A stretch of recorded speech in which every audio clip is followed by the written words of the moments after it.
Good evening, everyone, and welcome to Hope Route, a place to connect, a place to converse, a place to share and find hope. Benjamin Franklin is, we are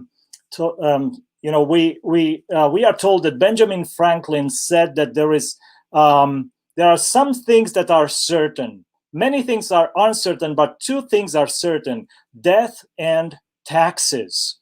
And I would say that also crisis is something certain. I remember someone saying that everyone is in the middle of a crisis, coming out of a crisis, or going into a crisis right now. So we are faced with challenges. Our life is a roller coaster with crisis and maybe things to celebrate, joys, and then crisis again. So here we are with a new series. The Hope Route team is here with a new series entitled Navigating Life's Crisis, Fearless or Fearful. We're going to have 6 presentations. This time we have some guest speakers coming in, some guest presenters.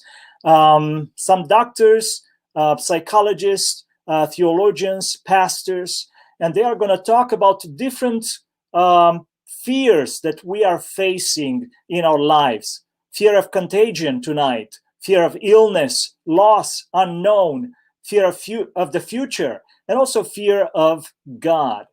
And you are invited to interact with us by sending questions in, by commenting right under the stream, whatever you are. We also have for most of the nights, we're going to have a health nugget, meaning a short video talking about something that we can implement in our lives and improve our health. And we're going to dive right in using the first health nugget, and is going to deal with the benefit of taking a walk after a meal. Here it is.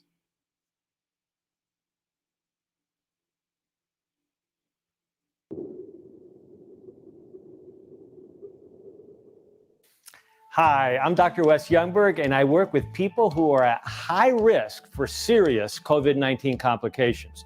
Today, I want to share one of my favorite health secrets with you. Many studies are showing that people with elevated blood sugars are having some of the worst COVID-19 outcomes. High blood sugars cause damage throughout the body and weaken the immune system.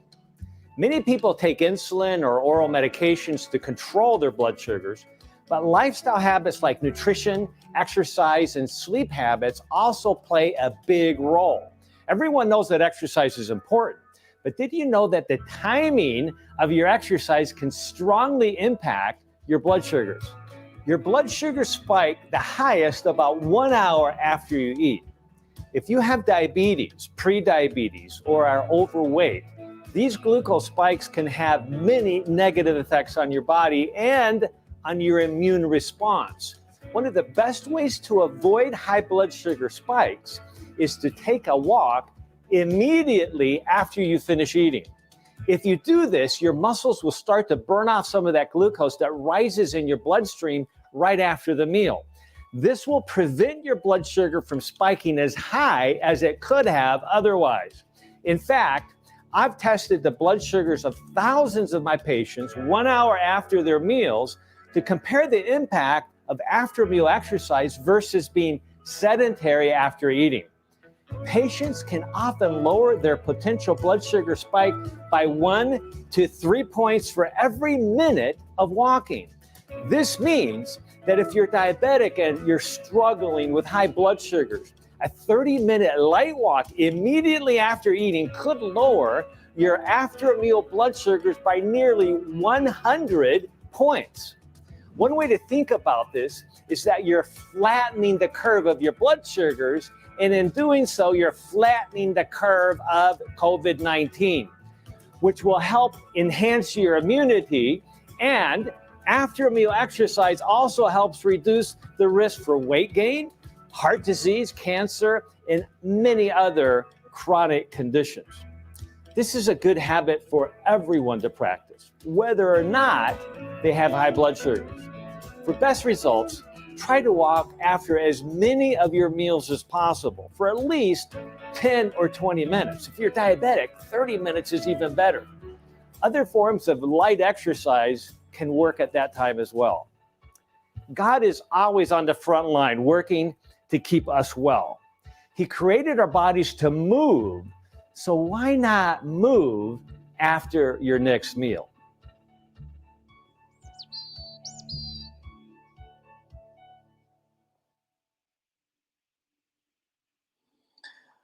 Well, I can testify to that.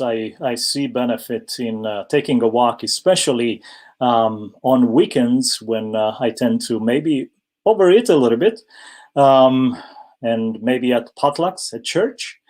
And then if I lay down, I don't feel good at all. So taking a walk is definitely a big plus for me. Hopefully, you find something useful for yourself in this. And without further ado, let's invite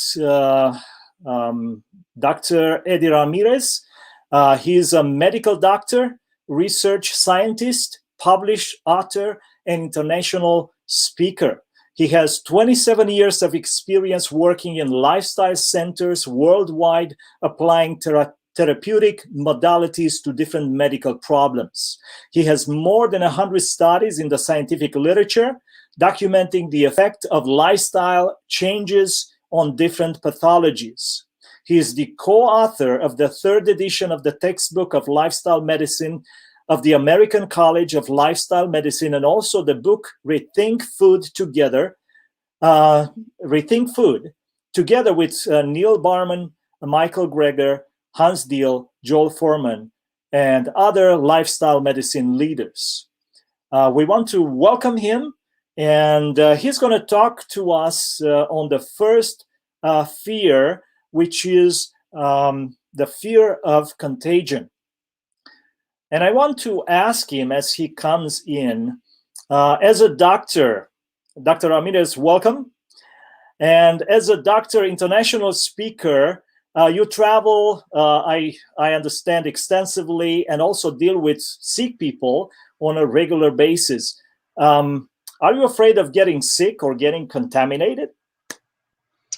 That's a good question. There's always a possibility of that, but to say that I'm afraid would be an overstatement.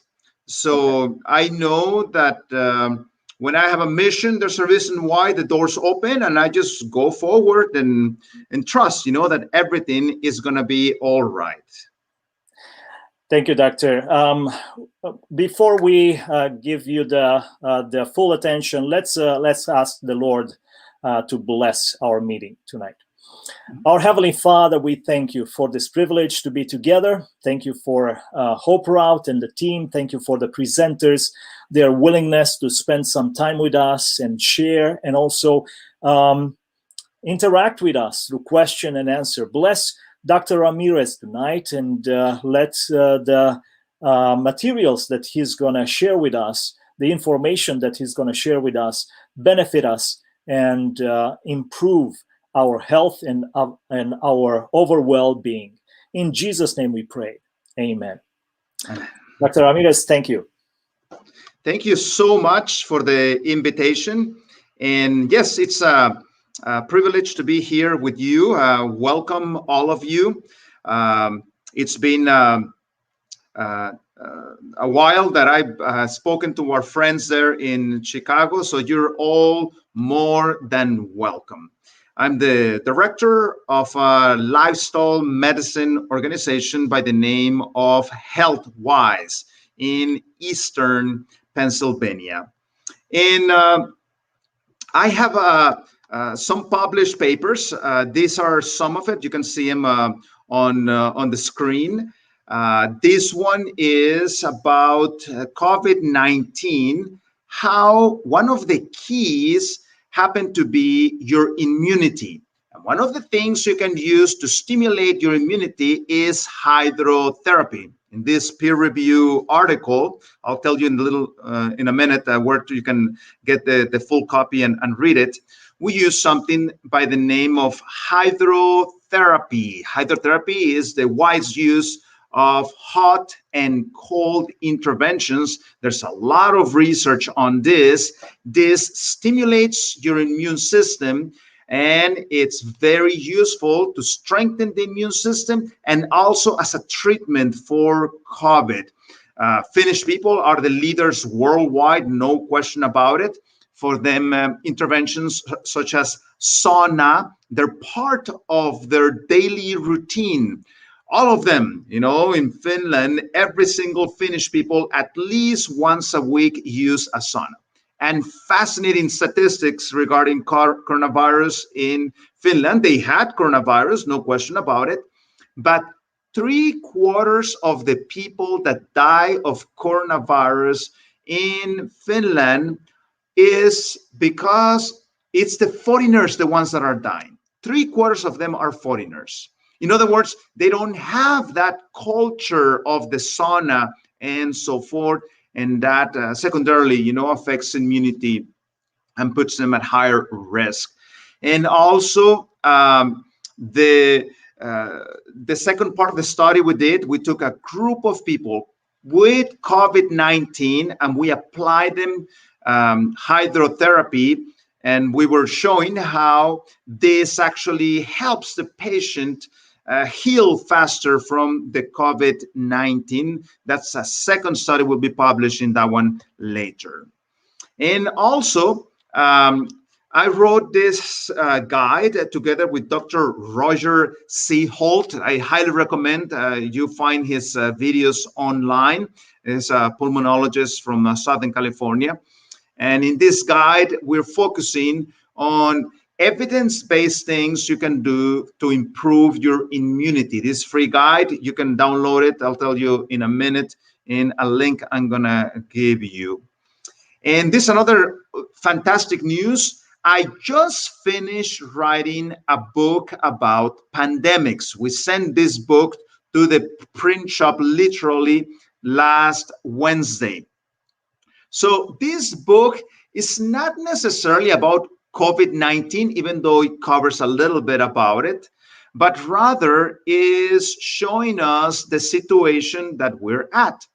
See, since 1960s, there are 40 new what are called emerging diseases. These diseases, we didn't know they existed. We didn't know anything about it. They are completely new. COVID-19 is one of those emerging diseases. And the reality is that we are expecting other new emerging diseases. This has to do with the way we treat many things in this planet.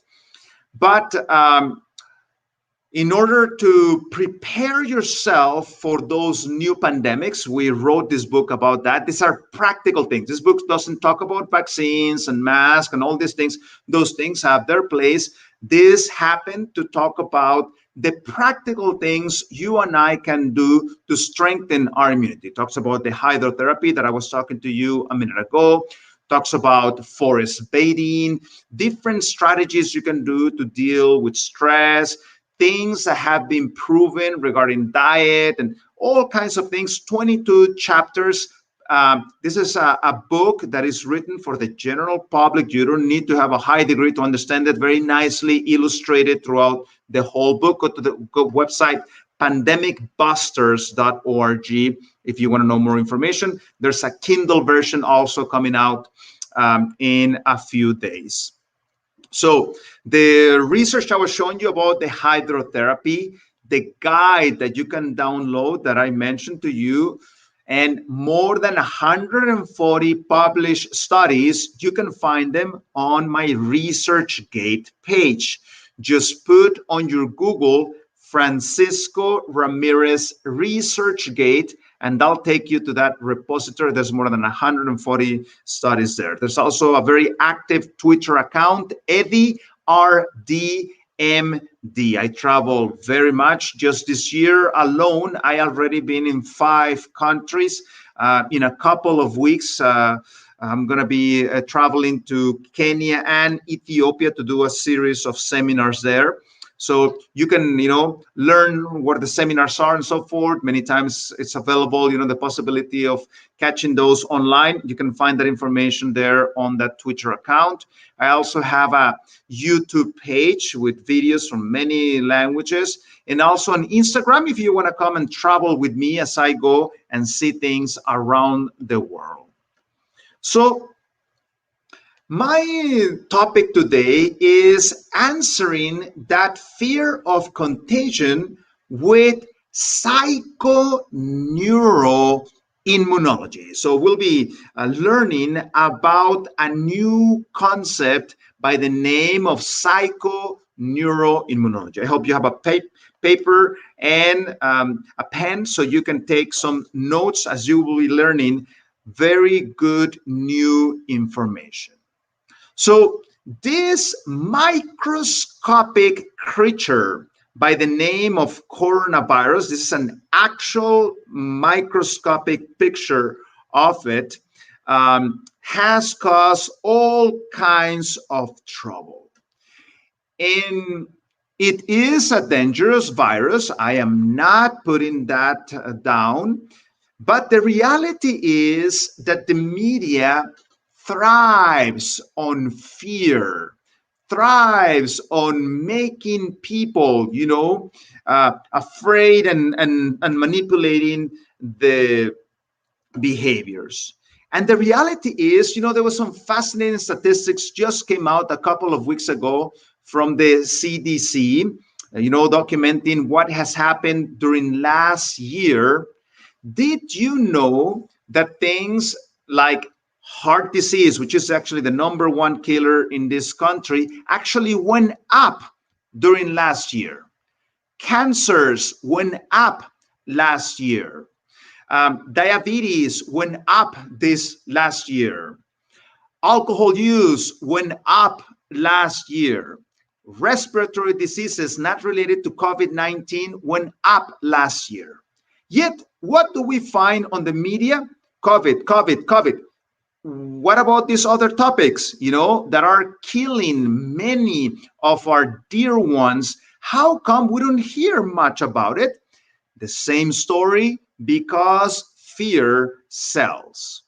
As this lady wisely said, if you are afraid to live your life because you might die, then you have already died. And that's the sad reality.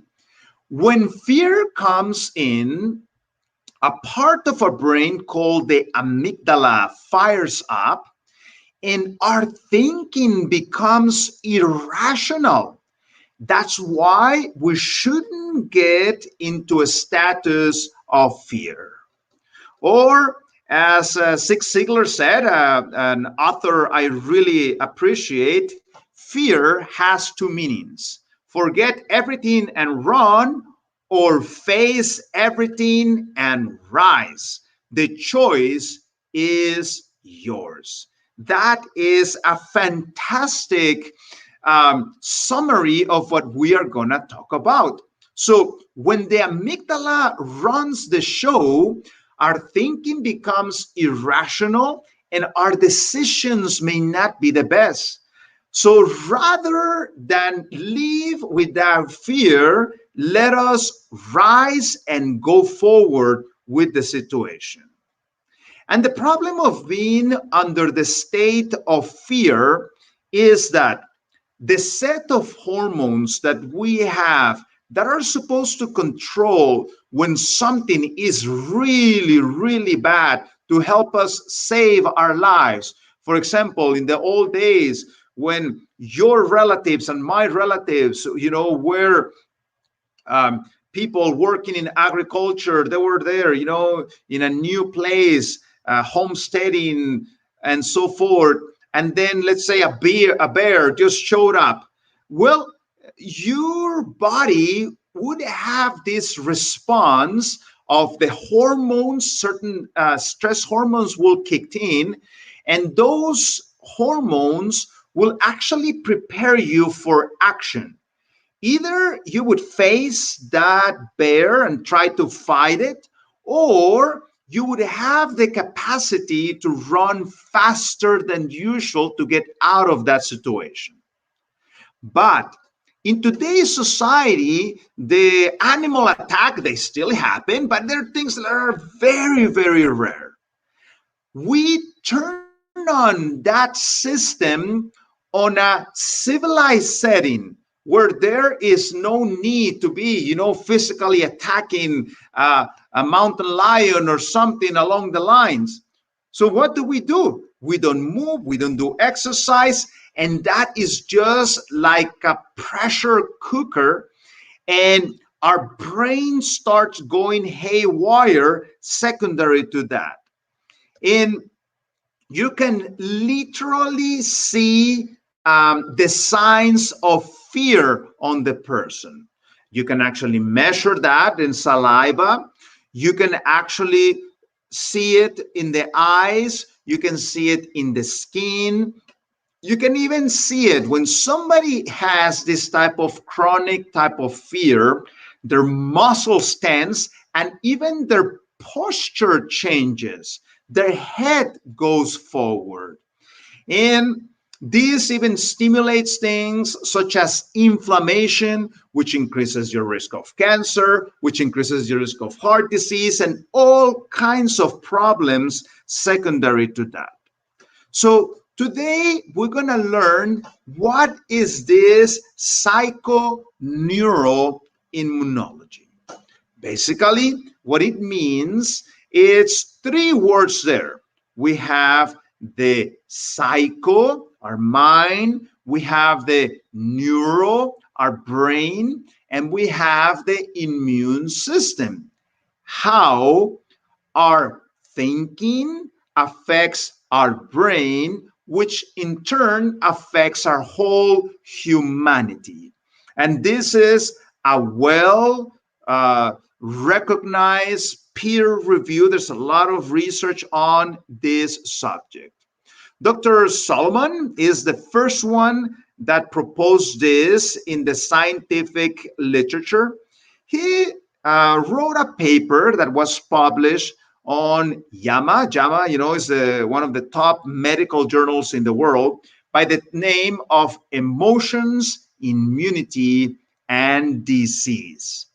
And he was just hypothesizing. He was just speculating by his, clinical practice. He saw this.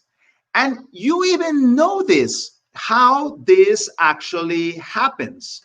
For example, if you have a friend of yours that is going through, a difficult, relationship, divorce, and lots of fighting and so forth at home, what's going to happen to that person? Is that person going to be like super happy and so forth? No, that troublesome situation that they are in, it's going to have an effect on their mood, and it's going to have an effect on their immunity. Those persons are very high risk of getting, like a flu or something along those lines. Now, when he proposed this, there was no clinical trials about it. Then, using that idea that Dr. Solomon had proposed, clinical trials started to be done to try to prove if this idea was true or not. Now, the interesting thing is that Dr. Solomon was not the first one in the medical history to propose this. In the 2nd century, there were doctors in Rome that wrote books, and today we have access to those books. One of those doctors is Dr. Galen, and he observed how depressed women were at higher risk for cancer. And now we actually know that. By the way, if you're somebody that is struggling with cancer, I'm going to give you a hint. You need to take care of your mood, because if your mood is not well, your immunity actually goes down. And now, we have tests that we're able to do on people doing this type of clinical trials, and we have been able to document why cancer increases on somebody that is in constant fear. And the reason why this happens is because our body is interconnected. For example, we have cranial nerve number 10 is called the vagus nerve. It's a nerve that originates in your brain and goes to all kinds of organs in you. That's the reason why when you're like really, really stressed, what happens? You cannot even eat well. Your hunger goes away, or if you eat, you're going to have indigestion, because that vagus nerve is communicating that stress of the mind into your digestive tract, and the digestion cannot take place correctly. And that's why there's a lot of wisdom in this citation. To deal with minds is the greatest work ever committed to men, character, and personality. So one of the ways that we can deal with that fear and that stress is using the tools of cognitive behavioral therapy. In the 1960s, one of the leaders on this new field was Dr. Beck.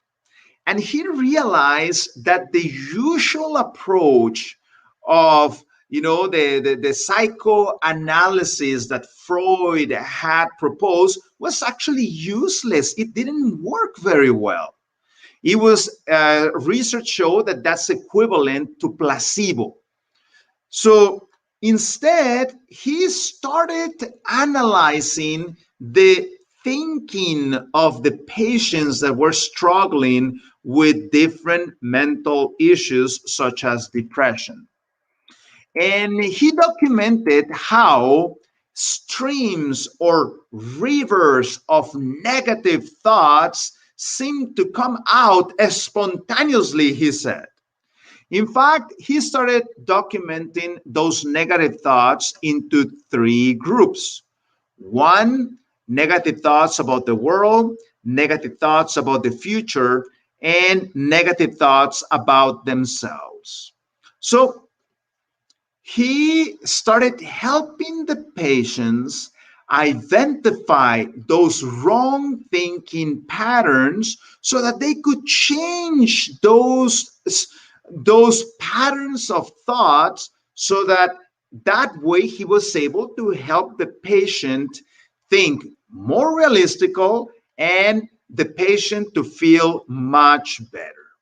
Now, this is something very interesting, because as a doctor, I cannot change your thoughts, but I can teach you how you can take responsibility for your own thinking and change the pattern of the thoughts. So when we have that amygdala turned on, please notice you can see the famous amygdala in the top graphic. That little red area in the brain, that's the famous amygdala. So research has shown that CBT, cognitive behavioral therapy, is one of the best ways of calming down that amygdala, because it's like a vicious cycle. You get stress, and the stress turns on more fear, and the fear makes you more stressed, and the stress makes you more fearful. And that cycle starts to go and go and go until the point that some people end up with a panic attack, secondary to that very overacting amygdala. But research is very clear. CBT is not just for the now, but And the long term, as you practice those principles, the level of stress starts coming down and down and down. In fact, in a program that I have been involved for more than 14 years, this program takes place in California. This depression program actually helps people improve their hope. See, when fear is on board, you don't have hope. In fact, the way you see things are in a very negative way. But rather, by focusing on the thoughts, what we do, we help the patient start to see that there is another angle that we can see things and that we can react. And as you can see in this study that we did, 95% of our patients, they hope increase. Is that good? It's fantastic, isn't it? Because the reality is that what we think affects who we are. And if the person thinks negative thoughts about themselves, if the person thinks about negative thoughts about the situation, you sometimes start making things worse and worse and worse. So, how does this psychoneuroimmunology affect the immune system? Is because there is a two-way street. The brain sends signals through the nerves. The nerves are picked up by the hormones. The hormones send signals, and then the rest of the body responds. The blood vessels respond, your heart responds, your kidneys respond, your immune cells respond, and there is a feedback. So those stress areas, they send feedback to the brain. But when you are in that vicious cycle of fear and fear and fear and fear, the signals are confusing and the immune system cannot work properly. And this is what happens when you are, in a normal state of mind and something stressful happen. Well, that stress actually helps you deal with that situation. But when the stress is chronic, the hormones that are released start going and going and going. You end up entering into a state that is called chronic cortisol resistance. The body doesn't even respond to that cortisol. And that makes you more stressed, and that stress releases more stress hormone, but at the same time the body is not reacting properly, and instead of those stress hormones helping us, they actually end up impairing the function of the body and of the mind.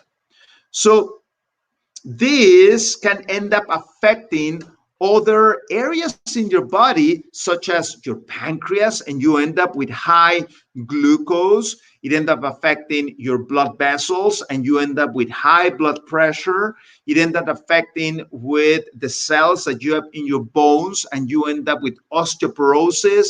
It ends up affecting your liver and other systems, and you end up with a high cholesterol, high triglycerides, secondary to stress. Stress can cause high cholesterol and can actually give you heart disease, even if you're on a plant-based diet.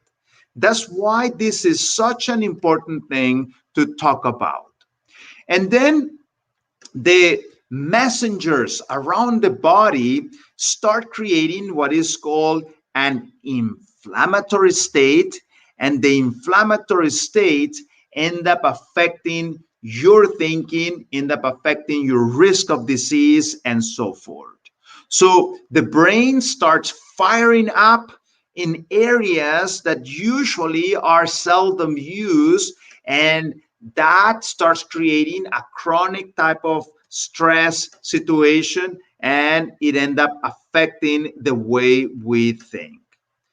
Also, certain things can affect the function of our brain.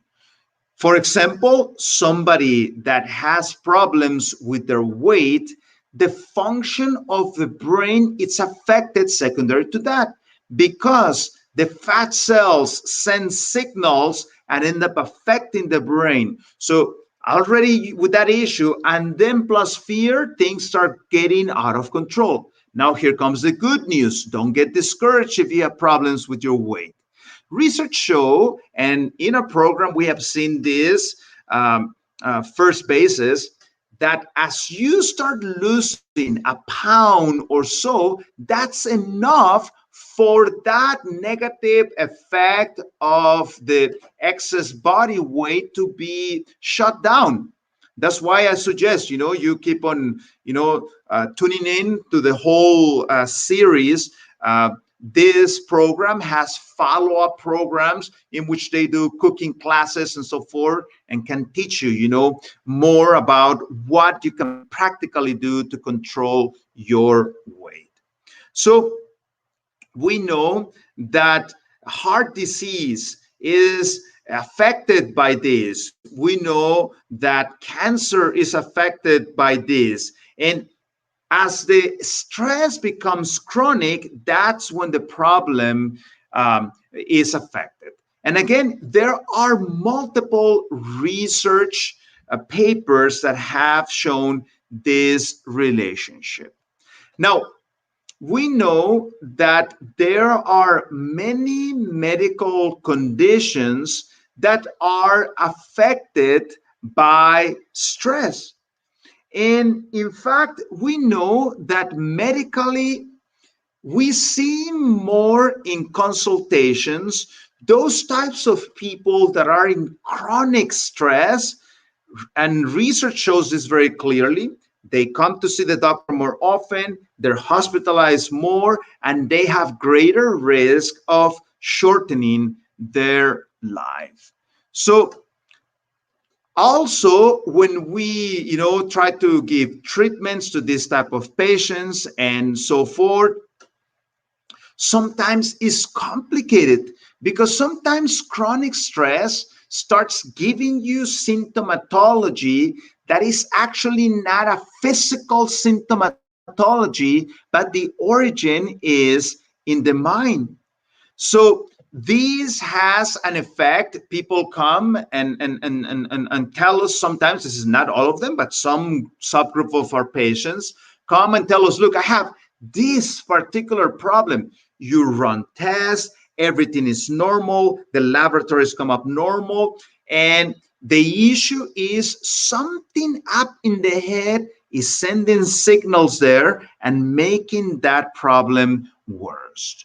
So that is what is called a psychosomatic disease, a disease that is triggered, a symptom that is triggered by our mind. Yet when we go and check things, everything seems normal. Now we have a short time tonight, but we could talk about all this. For example, from insomnia, there's people that because of their thinking, they get insomnia. And this can give you a chronic fatigue type of problem. There's people that end up with tinnitus, this type of sound in your ears that doesn't go away. Many times as you deal with the problem, which happens to be the control of the thinking, the tinnitus goes away. At the same time, as I mentioned to you, the mind under very much stress sends the stress hormones. The stress hormones create tension in your body, so that creates tension in the muscles that go to your head, and you end up with this tension headaches. You end up with this pain in the neck that you may think that something is really, really wrong with you. We run MRI and everything is okay. What the person needs is a good massage and a good way to release that stress. And also, related to digestive tract, you have problems such as the irritable bowel syndrome. That is a two-problem situation. Part of it has to do with the bacteria that inhabit your colon, but a lot of it has to do with the signals that are coming from the mind.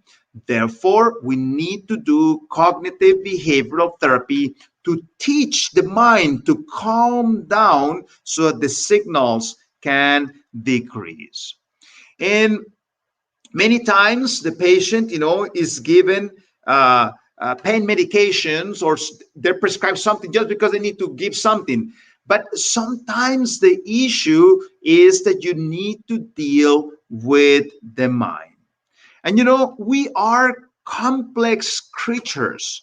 And this is what we show in this published paper that we did. Again, you can find this published paper on the ResearchGate page, in which we propose that there are multiple groups of things that gives us anxiety and that gives us stress. And what we propose in this study is that in order to win the battle, we need to attack it from multiple angles. So cognitive behavioral therapy, as I have been mentioning, that's an essential treatment, but also we need to deal with the nutrition. We need to deal with the exercise. We need to deal with this, with the addictions. We need to deal with it with the toxins. We need to deal with it with the support that we have, our social support.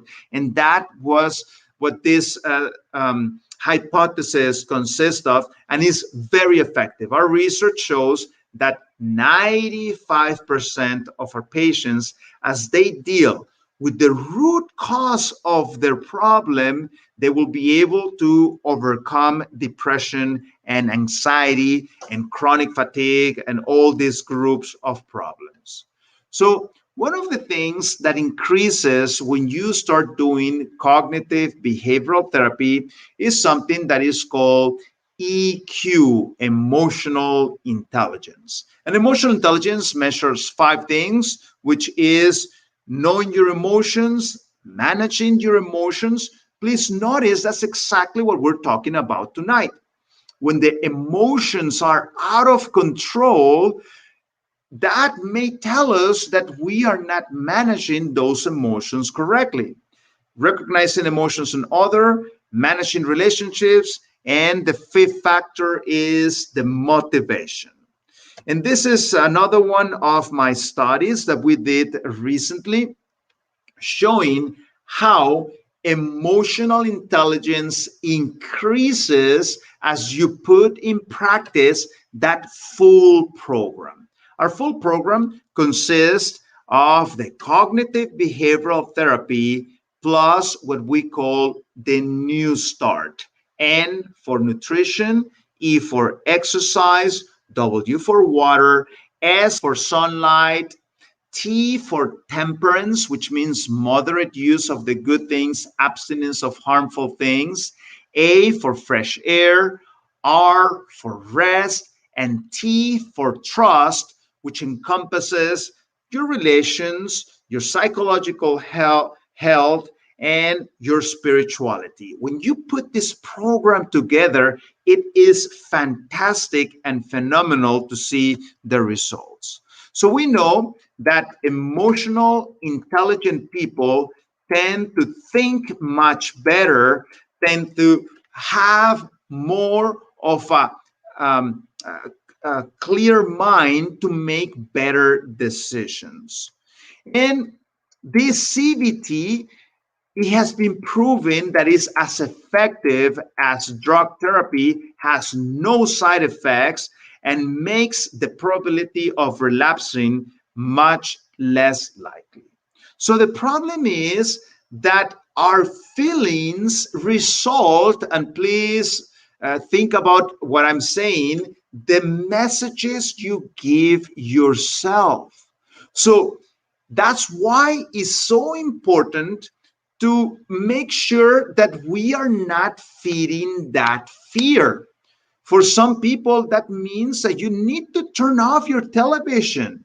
You need to stop visiting those websites that are just giving you fear and so forth. Instead, focus practically on reading things that actually calm down your soul, that give you peace. Your thoughts have much more to do with how you feel than what is actually happening in your life.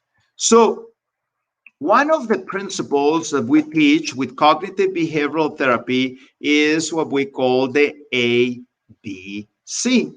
The ABC is basically the way that our brain works. Now, this is the way our brain does not work.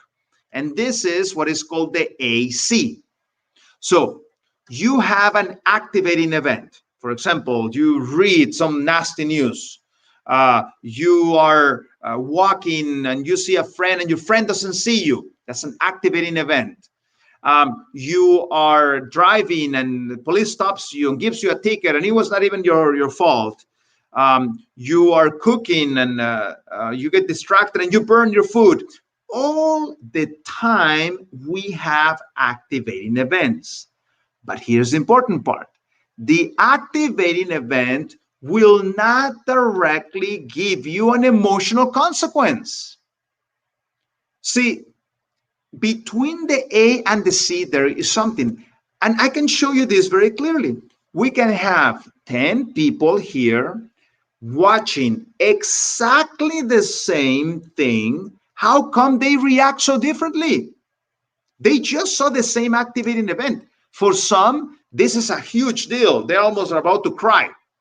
For another of the 10 people, this actually, they don't even care, you know?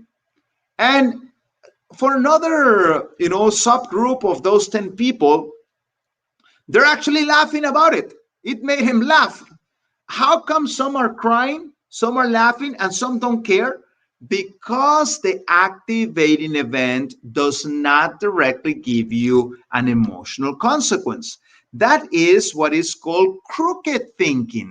The thinking is not correct because if life were to work from A to C, we would be victims. There is absolutely nothing we can do. We are at the mercy of the activating events. That is not the way that life works. Instead, the way that our brain works is the following. You have A, activating events, B, belief system, C, emotional consequence. For example, you may say, oh, nobody should tell me anything about the fact that I'm bald. That's your thinking. Question: what happens if somebody approaches you and tells you, hey, you're bald? Man, you're going to boil in anger. Yes or no? See, the problem was not that they were telling you that. The problem was that your belief system was already prepared to give you that consequence. Therefore, instead of running away from the activating events, what we need to do, we need to start focusing on our basic beliefs and values. Those are the ones we can change. Now, we don't have time to talk about this tonight, but there are 10 wrong ways of thinking. Let me just go very briefly through each one of them. You have what is called the all or nothing thinking, in which you see life as black or white. Overgeneralization, in which from a few examples, you start making a pattern. Mental filter, in which you see life like with glasses that are dirty, so it's not very clear what you are thinking. Disqualifying the positive, in which you're just focusing on the negative side of things and you are unable to see the positive side. Mind reading, in which you think you know what the other person is thinking before asking them. Nobody can mind read. Fortune error teller, this one in which you think you know tomorrow before tomorrow arrives. Again, you cannot tell tomorrow. Magnification, minimization, in which you make something into a big deal. That's what media was doing, as I told you about the coronavirus. They were magnificating. Yes, it was bad and so forth, but these people would throw even more gasoline to the fire. Emotional reasoning, in which you are reasoning with your emotions. Labeling and mislabeling, in which you put labels on yourself, on others, and then you start acting based on those labels. And finally, personalization, in which you start getting blame that is inappropriate guilt of things that are not even your fault, but yet you take that fault. So this cognitive behavioral therapy can be summarized in a practical way by the following citation. Notice how fantastic this principle is on what to think. Summing it up, friends, I say you will do best by filling your mind and meditating on things. And please notice what we need to be thinking: things that are true, things that are noble, things that are reputable, things that are authentic, things that are compelling, things that are gracious, the best, not the worst, the beautiful, not the ugly, things to praise, not to curse. So anytime you are thinking and you catch yourself, try to match that to this principle. Is what I'm thinking true? Is what I'm thinking novel? Is what I'm thinking reputable? Is what I'm thinking of good name? Is what I'm thinking the best, not the worst? Is what I'm thinking is the beautiful, not the ugly? So in that way, you can have that type of thinking that will help you have the best outcome. And um, I'm going to show you one of the practical things we can do. Number one, what can we do to stop living in fear? We need to stop feeding the fear. So stop it. If you identify something that is triggering you, that fear, well, shut it down, avoid it. And in closing, this is a nice principle found on scripture that says God has not given us a spirit of fear. Fear has to do with self. Fear has to do when the anxiety comes in, when the panic comes in, when the anger comes in. But it says there, out of power. In other words, there is power accessible to each one of us so that we can change the tune. This is exactly what Alcoholic Anonymous does. Alcoholic Anonymous, what they do, they take you to those 12 steps, and those 12 steps, the one of them is you need to give up and give it to God. And that is what you can do. Take that fear and take it to the right place. But of love, says the verse. In other words, if you are just focusing on yourself, you're going to be feeding the anxiety, the panic, the anger. But when you have love in action, you start sharing, you start giving, you start volunteering, you start helping others. Something happens. You become more happy. And finally, of a sound mind. As you start applying these principles, your amygdala comes down, your rational thinking improves, and then you will have peace, joy, and hope. Thank you very much. It's been a pleasure speaking to you. And there's an opportunity to answer a few questions. And now would be the time to answer those questions.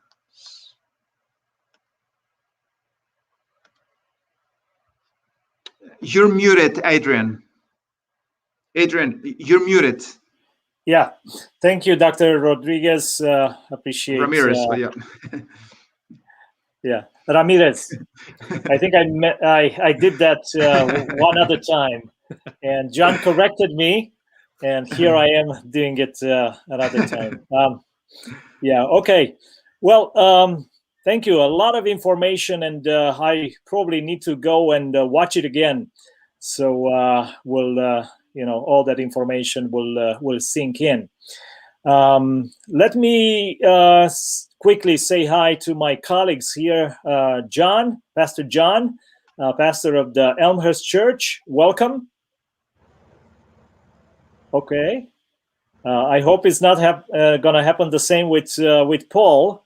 I'm afraid to say hi to Paul, so he will not disappear. Paul, welcome. Welcome, welcome. Hello, everyone. Okay. Beautiful sharing, Dr. Eddie.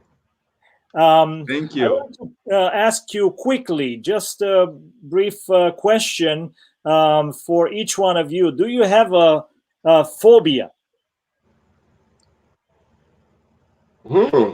Anything that you are afraid of?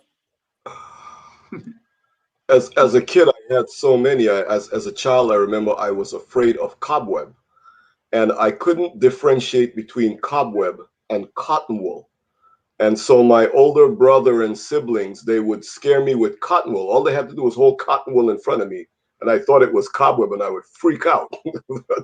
As an adult, no, I'm trying to think. I'm reckless. I don't have many phobias that I can immediately think of. Okay. Anyone else wants to share? Maybe a shot, needle. Well, that phobia, we all have it. Okay. I'll be worried if you don't have that phobia. But yeah, anyhow. Let's go to Dr. Ramirez. How does fear affect my immune system? And maybe you can tell us briefly what is the function of the immune system too. Yep. Yeah. So the immune system is the one in charge of, attacking any foreign pathogen that comes into your body. As we said, your mood affects your immune system. When you're happy and joyful and peaceful, your immune system is working at the maximum, But when you are sad, when you are fearful, when you are depressed, the immune system also goes down, and the ability of the fear to take over you, that's a problem, because the immune system is not able to function at 100%. So that's how the fear affects us, our immune system. Thank you, Doctor. I have a question also, Adrian, for Dr. Ramirez, and that is, listening to the presentation and you speaking of psychoneuroimmunology, is psychoneuroimmunology positive thinking, or is it a lot more than positive thinking? It's like a pie, and positive thinking is a little piece of that pie. There is much more to that. So yes, there's things that we can listen to that are positive, that affect our mood. I just gave you a citation by a somebody that I like to listen to, Zig Ziglar. If you have never heard this man, go to the internet and put it there on your YouTube. Just listening to him, his positivity just comes to you. You become positive just by listening to him, because the guy is funny and so forth. So that's what you need to do. You need to start feeding your mind with positive things. That's one possibility, listening to positive people make you react in a positive way. Beautiful, beautiful. Thank you. May I ask something? Because there is a question on the screen that was asked that somebody is afraid of spiders. That's right. And my son is afraid of spiders. And I'm trying in any way to encourage him not to be. They're little creatures. They are not dangerous or anything. How do we deal with this? Then how mind works? How can I help my boy to overcome this? That's right. Yeah, there's different strategies to deal with phobias, depending the severity and so forth. Sometimes you can start exposing yourself to the fear little by little. Start seeing the spider a little bit from far away, and then a little bit closer the next day, and so forth, and start to face that fear. That's one possibility of dealing with the phobia. Another one is by changing the belief system, by analyzing, why are you being so afraid? And as you start analyzing the root cause, maybe a spider bit you in the past, maybe something else caused that trigger, and you are relating that fear to that spider. So you need to come down to the root part of things. There's a good book, if you want to get that book. It's called SOS Help for Emotions, and the author is Lynn Clark, talking a little bit about fears and so forth, and practical things we can do to change that pattern and dealing with those belief systems and changing them. But that is quite interesting. That is applying only for the spiders, not to virus. I cannot get closer and closer to virus. Yeah, well, for the virus has to do with our belief system. See, there's people that think, oh, I'm gonna get it. It doesn't matter what I do, I'm gonna get it. If I get the vaccine, I'll get it. See, that is the mistake of thinking that we just talked about a minute ago, the fortune error thinking. You think that you know tomorrow before tomorrow arrives. You don't, you do not know that. Also, sometimes has to do with a misunderstanding of that virus. Learn more about it. Read solid, encouraging information, like the book that I was sharing with you. That one of the goals of that book is to calm you down, to show you the real perspective, and shows you practical things you can do. Instead of just sitting down and fearing, what can you actually change so that you can decrease that risk of infection? Thank you. We have a question that came in from Lacra. How do we reconcile CBT with a Christian premise that we are sinners and our nature is bad? And maybe you can, I hope there is no confusion. You talked about CBT, so Tom, T, and versus CBD as in Douglas, No, CBD, is this oil that comes from marijuana. That's not what we were talking about today.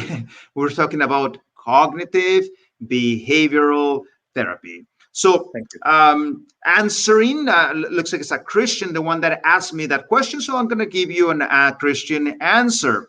This is actually what the Bible teaches. So cognitive behavioral therapy means cognitive, your thinking, behavioral, your behavior, and therapy means treatment. A treatment to change the thinking, okay, in order to change the behavior. That's basically the message of the Bible. In the Bible, it teaches that God works in our thinking and our behavior changes. So it ensembles perfectly with that message there. So Yes, they are both fully compatible, and they are actually the application of that message. I just show you Philippians, which is a principle from there, which is the application of CBT. Thank you. Thank you.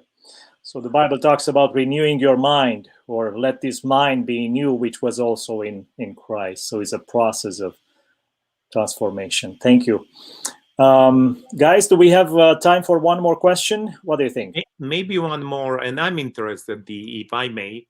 That is the question. What else can we do? You mentioned at the beginning hydrotherapy, but is there something else that we can do to boost the immune system?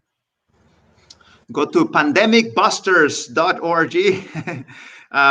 I mentioned there multiple things. One of them is exercise. Another one is sleep. Another one is dressing correctly. Another one is having a gratitude journal. That changes the way how we feel as we start becoming more and more, grateful. Another thing that we can do, we can improve our diet. We need to eat an anti-inflammatory diet. And in continuation with what you're talking about, get the guide that I was mentioning, go to Francisco Ramirez ResearchGate, and it's like the second or third thing that is posted there. It is that guide. I'm going to put it in my Twitter at the end of the meeting if somebody just wants to visit my Twitter, and you can actually get that guide also there out of my Twitter, so that you can read it. It's free. You don't have to pay absolutely anything for that guide, and you can see the practical things you can do to strengthen that immune system. Thank you, guys, and thank you, Dr. Ramirez. We don't want to take too much of your time. We know that you are, the time where you're at right now is even later than Chicago time. So Yes. you need to take some rest so you won't be stressed tomorrow.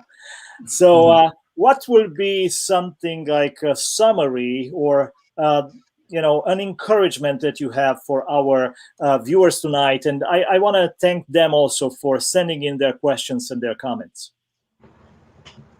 Yes. So there is a powerful verse that is the principle I was telling you, is found in 2 Timothy 1:7. For God has not given us a spirit of fear, but of power and of love and of a sound mind. That basically summarizes what I am trying to communicate to you, that God wants the best from us. And by fearing, by going in the wrong side of our thinking, we actually end up blurring our thinking. We actually end up affecting the way that we think. So let us work on the root causes of the problem. I'm going to recommend you another book, and that's a book that every single one of our patients read. That book is called Telling Yourself the Truth. And the author is William Backus.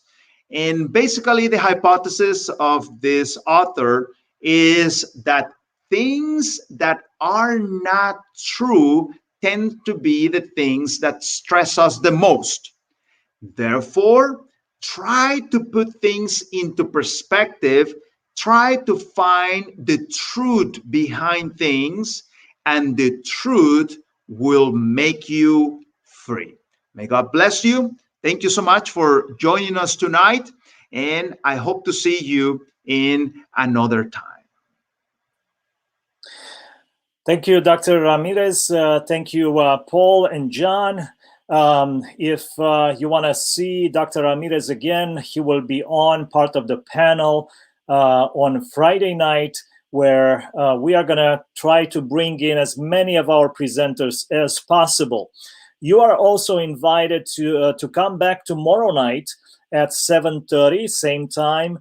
and we are going to have as our guest presenter Dr. Mark Sandoval, and he's going to talk about the fear of illness. Please invite your friends, and thank you all for your comments, your questions. If we didn't get to your question, forgive us, and we'll try to bring those in maybe on Friday night, or at least respond to those in private. So keep them coming.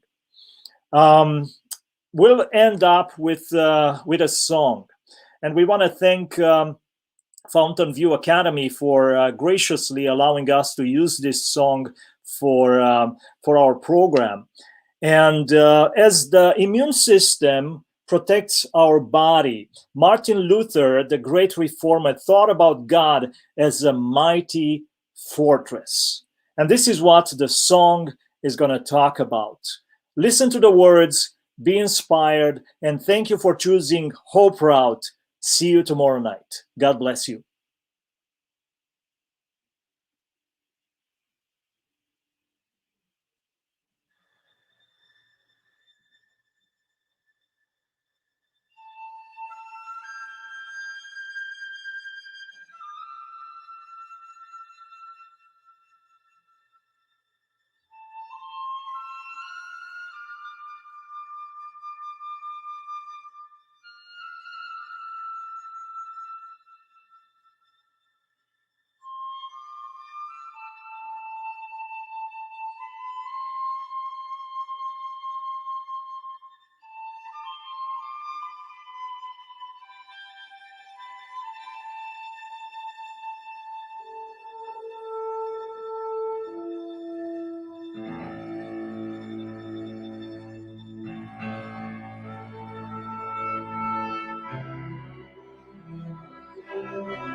We will not fear, for God hath with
you